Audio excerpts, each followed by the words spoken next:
नमस्कार दोस्तों, आज मैं आपके लिए एक प्रेरणादायक कहानी लेकर आया हूं जिसमें गौतम बुद्ध महिलाओं को खान पान के बारे में महत्वपूर्ण सीख देते हैं। यह सिर्फ महिलाओं के लिए नहीं है बल्कि हर व्यक्ति के स्वास्थ्य और मानसिक संतुलन के लिए भी बेहद जरूरी संदेश है। कुछ समय पहले की बात है, एक नगर के पास बिहार में भगवान बुद्ध अपने शिष्यों के साथ ठहरे हुए थे। वहां रोज कई लोग अपने जीवन की समस्याएं लेकर आते थे।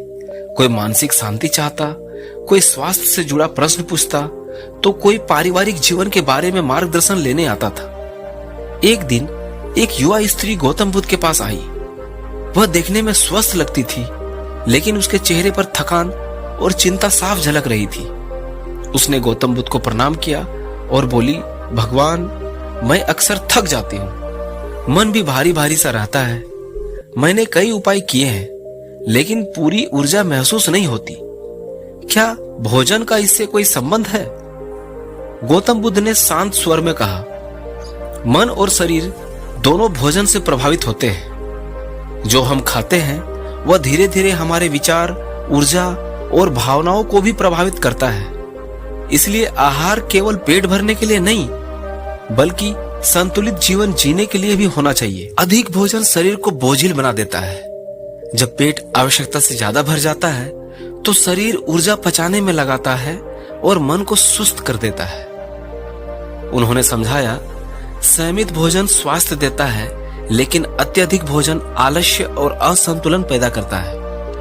ऐसा भोजन जो बहुत तेलीय, अत्यधिक मसालेदार या भारी हो, वह शरीर को तुरंत स्वाद तो देता है पर लंबे समय में थकान और असंतुलन पैदा कर सकता है। सदा ताजा और संतुलित भोजन मन को हल्का और शरीर को सक्रिय बनाता है। इसका अर्थ यह नहीं है कि स्वादिष्ट भोजन बिल्कुल न खाएं, बल्कि संतुलन बनाए रखना जरूरी है। इतना सुनते ही उस स्त्री को याद आया कि वह तनाव में कई बार ज्यादा खा लेती थी, खासकर मीठा या तला हुआ भोजन। असमय भोजन शरीर की लय को बिगाड़ देता है। नियमित समय पर भोजन करने से शरीर और मन दोनों संतुलित रहते हैं। जब हम बिना भूख के केवल स्वाद के कारण खाते हैं तो वह शरीर की जरूरत नहीं बल्कि आदत बन जाती है। जब मन अशांत हो, क्रोध हो, चिंता हो या दुख हो, तब भोजन सही तरह से पचता नहीं। इसलिए पहले मन को शांत करना चाहिए, उसके बाद भोजन करना चाहिए। मनुष्य अगर भावात्मक अवस्था में भोजन करता है तो यह भी पाचन और स्वास्थ्य को प्रभावित करती है। कभी कभी लोग दूसरों को देखकर खाते हैं, फैशन, दिखावा या सामाजिक दबाव के कारण, लेकिन हर शरीर अलग होता है, इसलिए भोजन भी अपनी जरूरत के अनुसार होना चाहिए। यह सुनने के बाद स्त्री के आंखों में चमक आ गई। वह वापस घर लौट आई और उसने अपने जीवन में कुछ छोटे छोटे बदलाव किए, जैसे समय पर हल्का और संतुलित भोजन करना शुरू किया, ज्यादा तला भुना कम किया, तनाव में खाने की आदत पर नियंत्रण रखा, भोजन से पहले मन को शांत रखने की कोशिश की।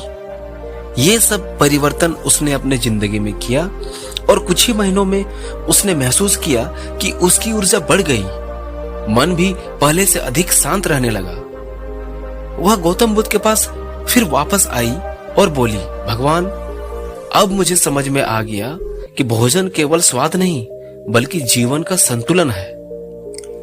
जब आहार संतुलित होता है तो विचार भी संतुलित होते हैं, क्योंकि शरीर और मन दोनों एक दूसरे से जुड़े होते हैं। इस कथा से हमें कुछ महत्वपूर्ण बातें समझ में आती है, जैसे आवश्यकता से अधिक भोजन स्वास्थ्य को प्रभावित करता है। अत्यधिक तेलीय, भारी और असंतुलित भोजन से सावधानी रखनी चाहिए। नियमित समय पर भोजन करना शरीर के लिए अच्छा है। हर व्यक्ति को अपनी जरूरत के अनुसार संतुलित आहार चुनना चाहिए। दोस्तों, यह कथा केवल स्त्रियों के लिए नहीं बल्कि हर व्यक्ति के लिए उपयोगी है। गौतम बुद्ध की शिक्षा का सार यही है कि जीवन में संतुलन जरूरी है, चाहे वह विचारों में हो, व्यवहारों में हो या भोजन में हो। सदा संतुलित और जागरूक आहार न केवल शरीर को स्वस्थ रखता है बल्कि मन को भी शांत और स्थिर बनाता है। याद रखें, संयमित भोजन ही स्वस्थ जीवन की पहली सीढ़ी है। आशा करता हूँ कि कहानी पसंद आई होगी, तो वीडियो को लाइक करें, शेयर करें और चैनल को सब्सक्राइब जरूर करें। धन्यवाद।